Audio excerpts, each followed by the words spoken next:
Escudriñando las Escrituras con Ezequiel Rueda. Escudriñad las Escrituras, porque a vosotros os parece que en ellas tenéis la vida eterna. A ustedes que nos acompañan, muchísimas gracias. Gracias por estar cada semana siguiendo este programa, pero también compartiendo en redes sociales con otros. Los temas cada vez se vuelven de un palpitante interés. Vamos a abordar el tema Mateo 24 y 25. Hay que agradecer a Dios por su condescendencia al revelarnos lo que ha sido, lo que es y lo que será. Al permitirnos saber que aunque vivimos en un momento muy difícil para este mundo, hay esperanza, hay seguridad. Tenemos con nosotros al pastor Mario Villegas. Pastor, bienvenido. Gracias, pastor Ezequiel Rueda, muy amable. Estos dos capítulos son capítulos extraordinarios. Qué grandes verdades, pastor, encontramos en los capítulos 24 y 25 de Mateo. Bueno, pastor, estos son dos capítulos que marcan al cristiano el rumbo de lo que va a pasar y cómo prepararnos para lo que va a pasar. Si nosotros consideramos el libro de San Mateo capítulo 24, el Señor Jesús comienza a hablar con los discípulos y les dice grandes verdades para su momento, porque la ciudad de Jerusalén, ahí con su hermoso templo, iba a ser acabado, iba a ser destruido, y ellos no lo entendían, o lo malinterpretaron muchos. Y también habla el Señor Jesús en este capítulo de la destrucción no solo de la ciudad, sino como un anticipo de la destrucción final del mundo. Correcto. Y de todo lo que el hombre ha montado y ha edificado. Eso es San Mateo 24.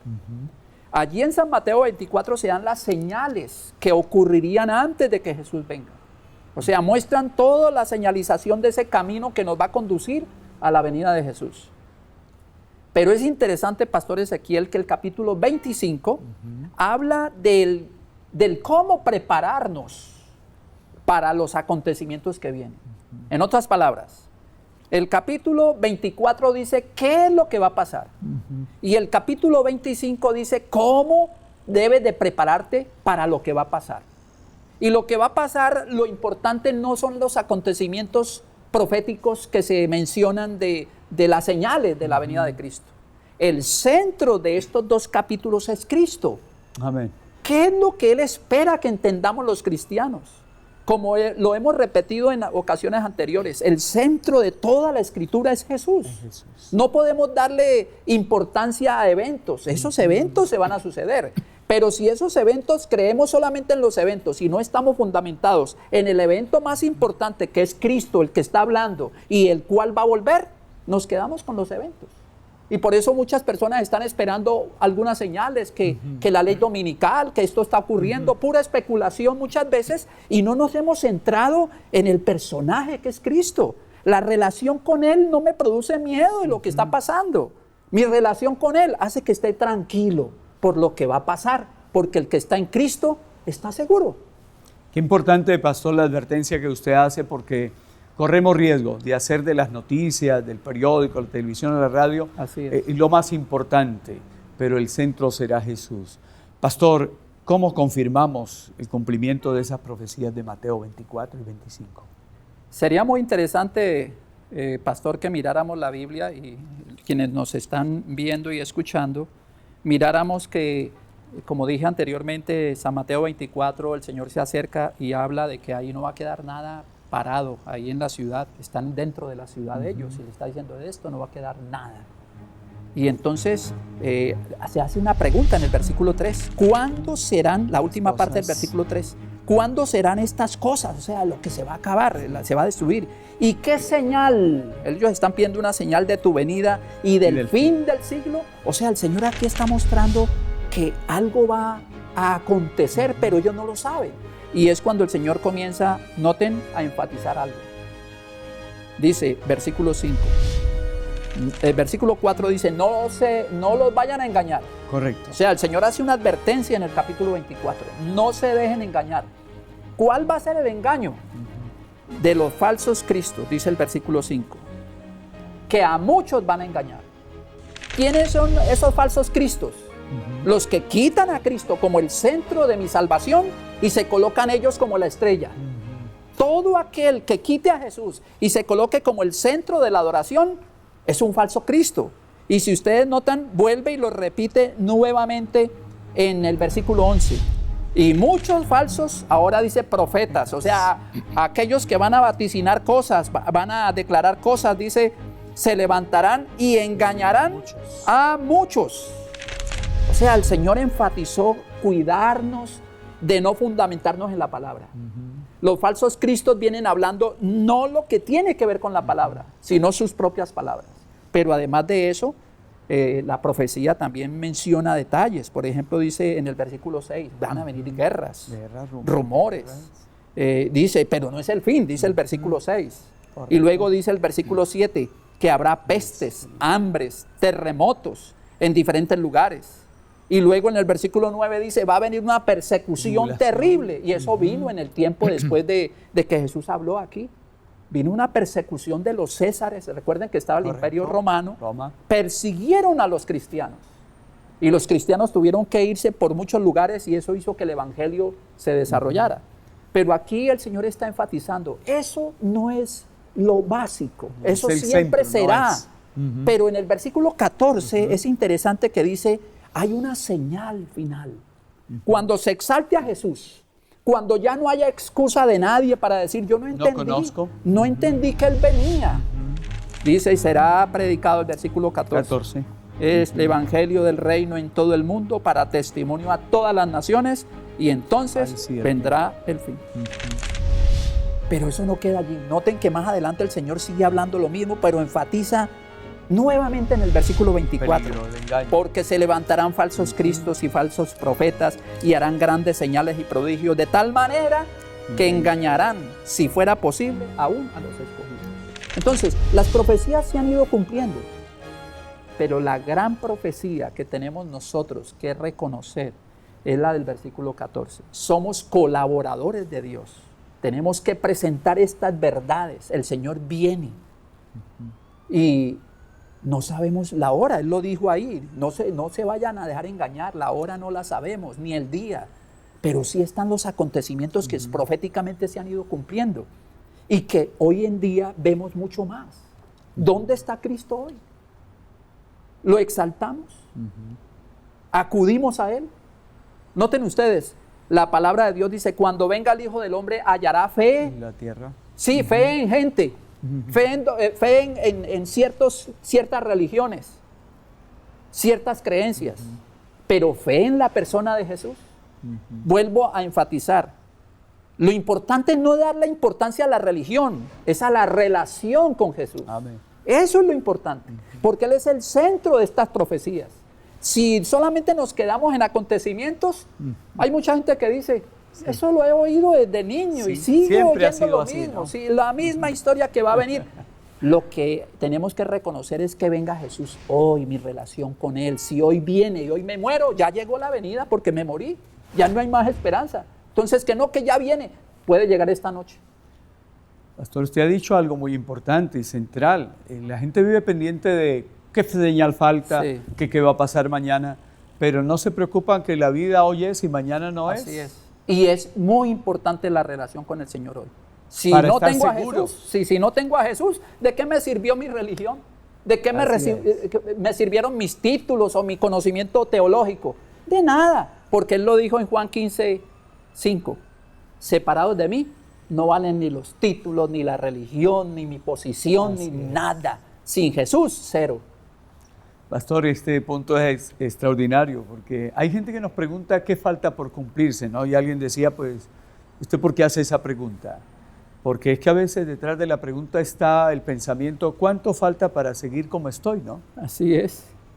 Pastor, el verso 15 de Mateo 24 menciona la abominación desoladora. ¿A qué se refiere? Es interesante esta pregunta. Por tanto, versículo 15, San Mateo 24:15. Por tanto, cuando veáis en el lugar santo, Él se refería allí al templo de Jerusalén, la abominación desoladora de que habló el profeta Daniel, el que lee entienda. Jesús no dijo más nada. Tendríamos que regresar al libro de Daniel. Pero antes de regresar o de ir al libro de Daniel, el Señor está hablando de un acontecimiento que ocurrió en el año 70 de nuestra era cristiana. El Señor veía a los ejércitos romanos venir y destruir el templo del cual Él habló, que dijo que no iba a quedar nada. Pero el Señor hizo unas advertencias a su pueblo. Y aunque no las hemos leído, dijo, mire, si les dicen que está aquí, no vayan, o acá. Dijo, salgan de la ciudad. La historia dice que los que tuvieron la oportunidad de entender esta profecía, que el Señor estaba hablando de la destrucción de Jerusalén, salieron a tiempo y no perecieron. Y es lo mismo, si no entendemos que va a haber la destrucción no de Jerusalén, sino del mundo, nos vamos a perder. Por eso Él está dando advertencias. Ahora sí vayamos al libro de Daniel. Vamos a ir al libro de Daniel y vamos a notar que hay una profecía del cual se habló aquí en San Mateo 24 y el versículo 15. Vamos a leer especialmente el versículo 27 del capítulo 9 de Daniel.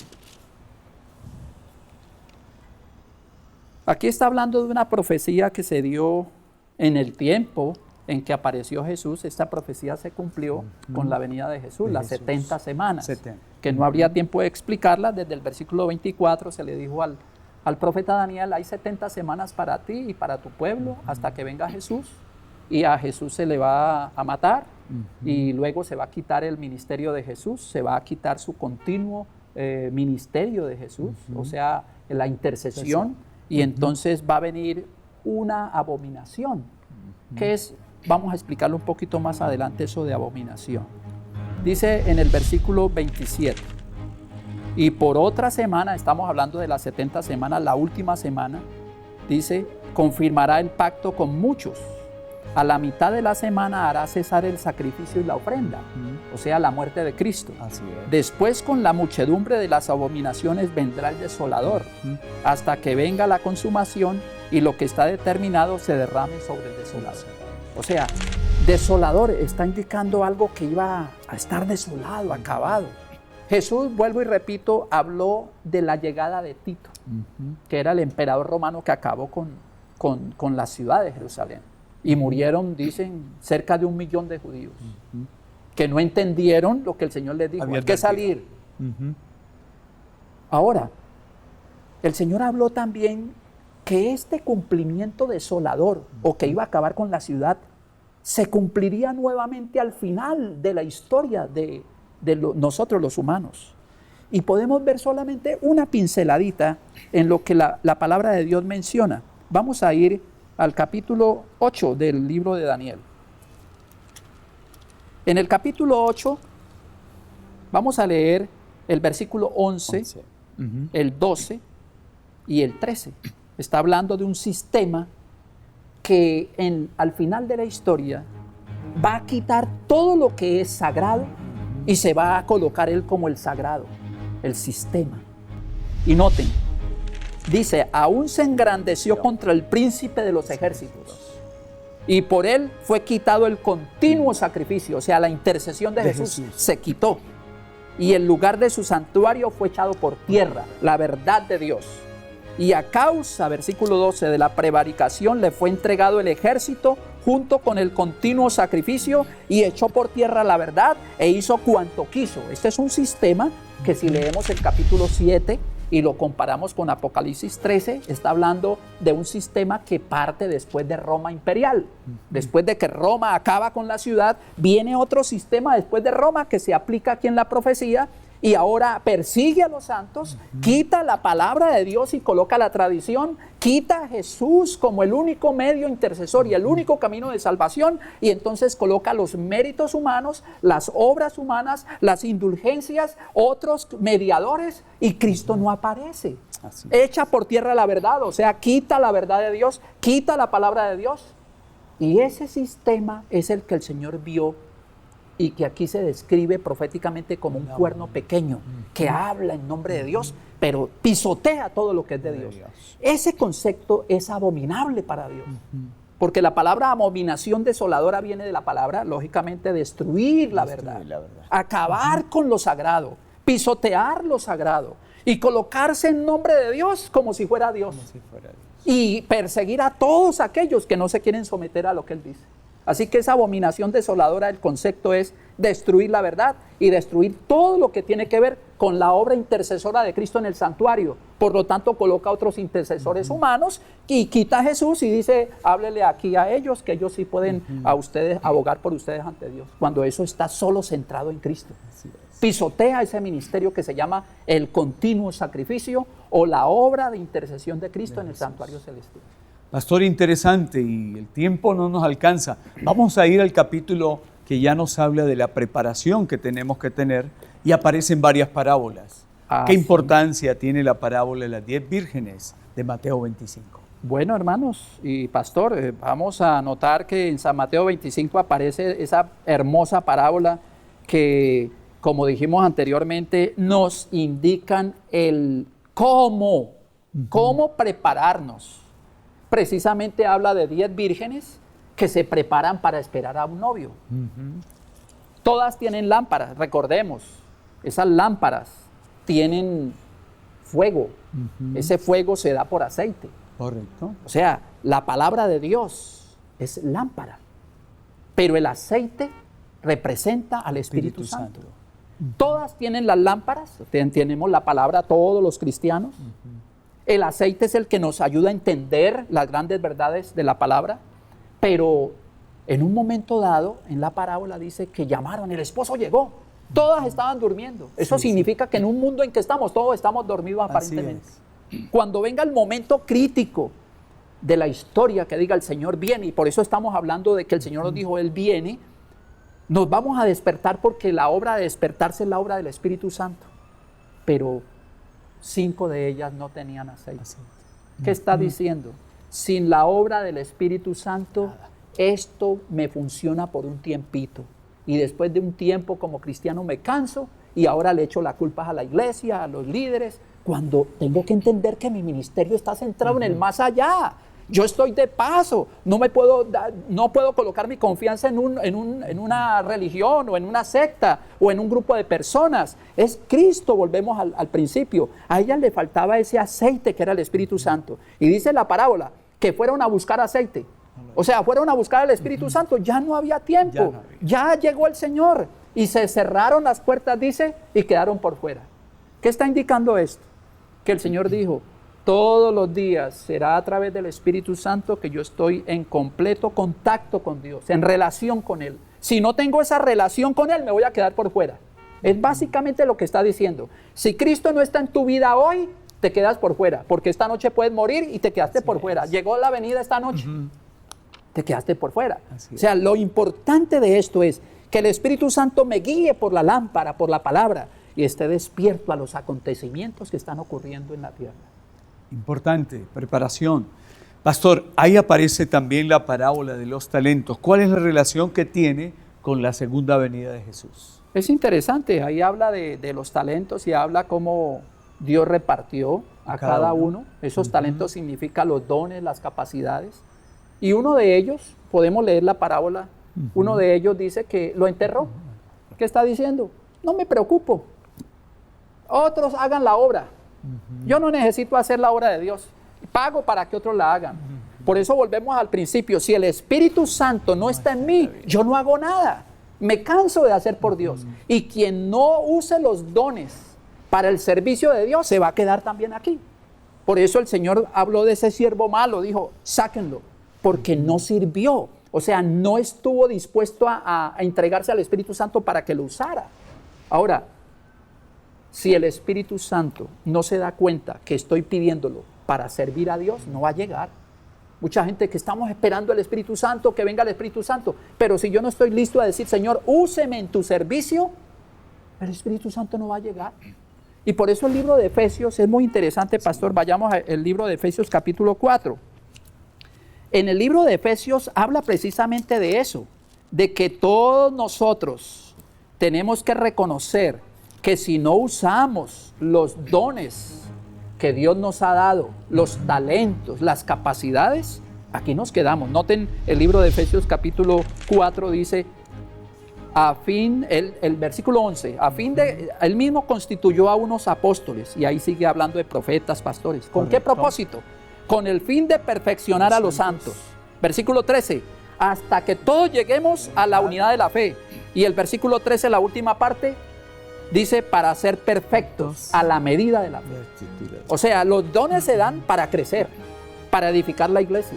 Si yo no participo como miembro de este cuerpo, que la cabeza es Cristo, entonces estoy sobrando. Y muchos podemos estar sobrando en un lugar, porque no estamos sirviéndole a Dios. Si yo no le sirvo a Dios, me quedo, pastor. Por eso es que nos prepara para la venida de Jesús. Esa parábola de los talentos indica de que aquí, quien está sirviéndole a Dios, está listándose para recibirlo. Pastor, ¿cómo podemos ser fieles y estar preparados para la venida de Jesús? Muy interesante, allí el pasaje lo decía, el que perseverare hasta el fin, ese será salvo. ¿Perseverar en qué?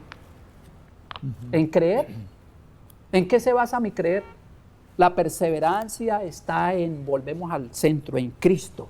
El que persevere en una relación con Cristo, el que sea bautizado diariamente con el Espíritu Santo podrá perseverar en Cristo, pero el que perseverar en su palabra, porque su palabra es la verdad. Él lo dijo en Juan 6, las palabras que yo os he hablado son espíritu y son vida. En otras palabras, no hay vida si no digo así dice Jehová. Muchos le preguntan a una persona, ¿y usted qué piensa de esto?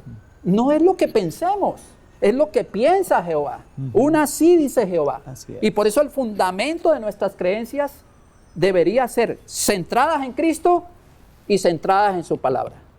Si no son así, estamos en tinieblas, por más hermosas presentaciones que hagan de la palabra de Dios. Y finalmente el Señor va a decir a muchos que en su nombre y en su palabra hablaron, no los conozco, porque no tuvieron una relación con Él. Por eso es tan importante entender que el perseverar no es mío. Hay que reclamarlo, Señor, ayúdame a perseverar hoy centrado en Cristo. Él es la esencia de mi salvación y de la perseverancia. El centro es Cristo. Pastor, se afirma que los dones nunca se reciben sin recibir al dador. El dador es el Espíritu Santo. Pueden leerlo en 1 Corintios 12, en Romanos 12. Dice, Él dio como quiso. ¿Y qué es lo que Él quiere? Que yo me edifique, que yo crezca, que haya crecer, que haya por sus medios, haga crecer a otras personas en la fe. No crecer en lo que tú crees, sino en lo que Dios quiere que creamos. Porque a veces uno está haciendo adeptos, es para lo mío. No, es para Cristo. Amén. Él es el centro. Mi propósito de buscar gente es para el reino, no es para quedarse aquí un rato. Nuestra mente en el más allá. Amén. Pastor, la invitación final en una lección tan importante, un capítulo que nos indica qué está ocurriendo, qué va a ocurrir, pero un capítulo que nos habla también de cómo estar preparados. Importancia del Espíritu Santo. Así es. Sin el Espíritu Santo, nadie podrá acercarse al Calvario. Por eso Él es el que ablanda mi corazón. Amén. Que sea hoy el Espíritu Santo el que me guíe al centro que es Jesús. Alabado sea el Señor por estos temas tan maravillosos. Gracias, Pastor Villegas, por acompañarnos. Amén, pastor, a ustedes, gracias. bendiciones.